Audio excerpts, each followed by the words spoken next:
Hello sir. Sir రీసెంట్గా supreme court Hindu వివాహ వ్యవస్థకు సంబంధించి ఒక జడ్జ్మెంట్ ఇవ్వడం జరిగింది కదా.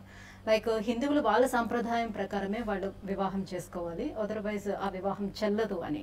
ఈ తీర్పు గురించి కొంచెం వివరంగా.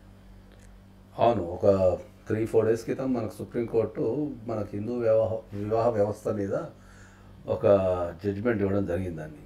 జనరల్గా ఏంటి అంటే మనకు హిందూ వివాహ వ్యవస్థలో ఏంటంటే హిందూ మ్యారేజ్ కింద మనం దాన్ని గుర్తించాలంటే ఇద్దరు హిందువులు మ్యారేజ్ చేసుకున్నప్పుడు there are some ceremonies and rites ఉంటాయి అన్నట్టు. వాటిని పాటిస్తేనే దాన్ని హిందూ మ్యారేజ్ అంటాం మనం జనరల్గా. సో మనకు అది హిందూ మ్యారేజ్ యాక్ట్లో సెక్షన్ 7లో చాలా స్పష్టంగా రాశారు. సెక్షన్ 7లో ఏం రాశారంటే section 7 of the Hindu marriage act class 2లో ఈ అగ్నిగుండం చుట్టూరు 7 అడుగులు నడిచిన తర్వాతనే వివాహ వ్యవస్థ పూర్తయినట్టు, అగ్నిసాక్షిగా చేసుకున్నట్టు చెప్పాలా. సో అగ్నిసాక్షిగా 7 అడుగులు నడిస్తేనే హిందువులలో మ్యారేజ్ పూర్తయినట్టు. దాన్నే వ్యాలిడ్ మ్యారేజ్ అంటారు. ఎక్కడైతే ఈ సప్తపది అంటాం దాని జనరల్గా, ఈ సప్తపది ఎక్కడైతే ఉంటుందో హిందూ అది 7 అడుగులు తర్వాత ఈ అగ్నిసాక్షి తిరుగుతూ 7 అడుగులు నడవటాన్ని మనం సప్తపది అంటాం. సో ఈ సప్తపది పూర్తి చేస్తేనే ఆ మ్యారేజ్కి వ్యాలిడిటీ ఉంది.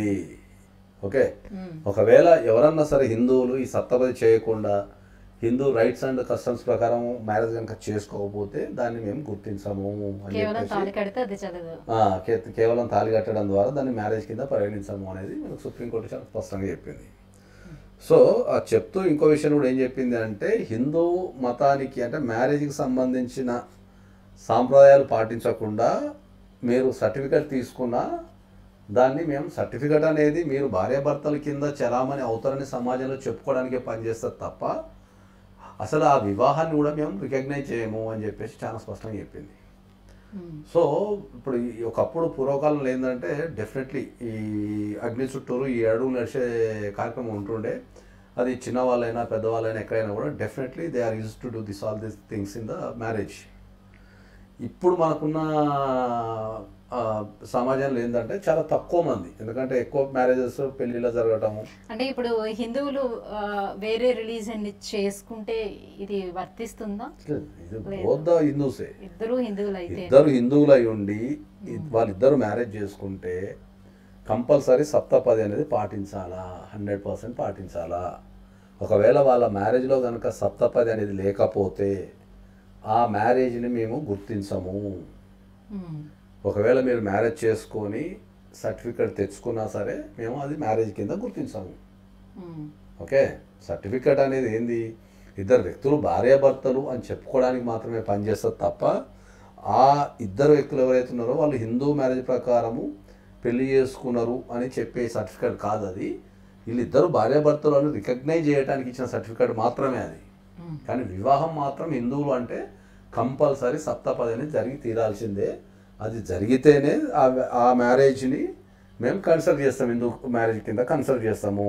ఒకవేళ మనకి హిందూ మ్యారేజ్ యాక్ట్లో సెక్షన్ 7 ప్రకారం కనుక మ్యారేజ్ జరగకపోతే దాన్ని మేము కన్సిడర్ చెయ్యము అని చెప్పేసి చాలా స్పష్టంగా మనకు చెప్పడం జరిగింది. అంటే ఇటీవల కాలంలో ఇప్పుడు లవర్స్ ఎవరైతే ఉన్నారో ఇంట్లో నుంచి వెళ్ళిపోయే వాళ్ళు ఇట్లా నార్మల్గా వెళ్ళి గుడికి వెళ్ళి తాళి కట్టి పెళ్ళి అయిపోయిందని చెప్తున్నారు కదా. సో అలా వెళ్ళినా కూడా అది చెల్లదని అంటారు. ఒకవేళ గుడిలో పెళ్లి చేసుకున్నా కూడా ఇదే రకంగా చేసుకోవాలి. ఎక్కడ చేసుకున్నా అవనివ్వండి, చేసుకున్నా కూడా ఇప్పుడు మీరు అయినా వ్యాలిడ్ క్వశ్చన్ ఏంది అంటే ఇట్లాంటి కేసు నుంచే ఈ జడ్జిమెంట్ రావడం జరిగింది. ఇద్దరు పైలట్లు వాళ్ళిద్దరు పెళ్లి చేసుకున్నారు.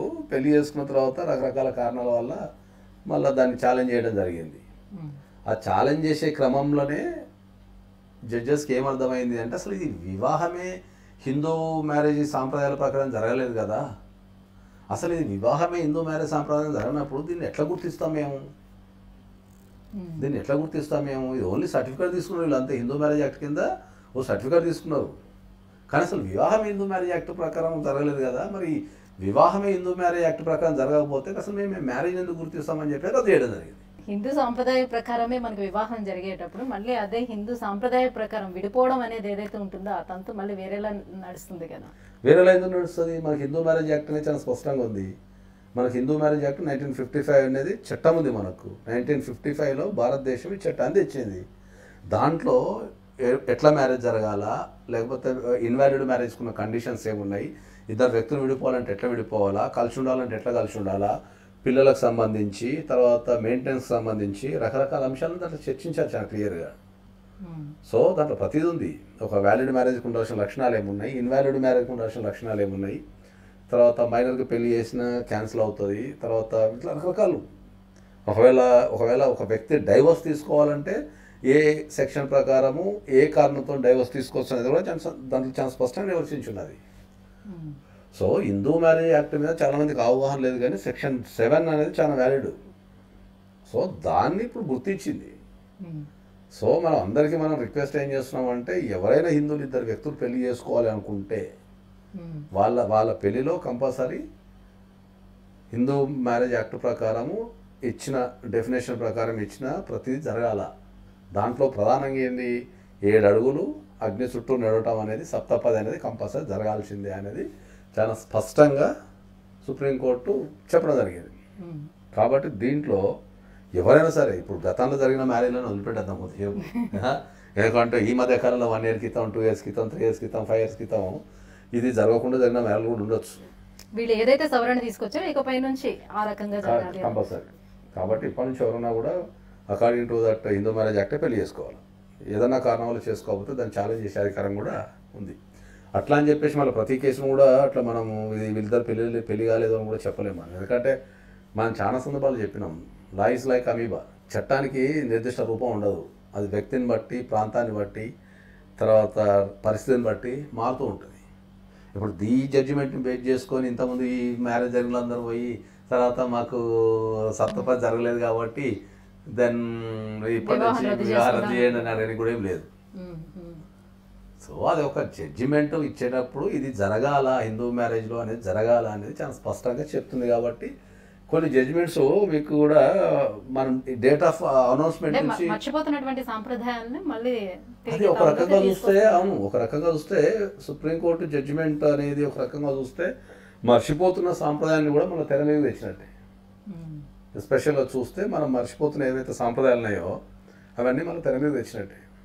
సో ఇది కాబట్టి మనం అందరికీ మనం చెప్పేది ఏంటంటే, ఇప్పటి నుంచి కనుక ఎందుకంటే సుప్రీంకోర్టు జడ్జిమెంట్ డెలివరీ అయిన తర్వాత కూడా మనం డెఫినెట్లీ ఎవరైనా సరే 7 అడుగులు అగ్నిసాక్షి తిరగాల్సిందే అని మనం చెప్తున్నాం. Right, thank you sir.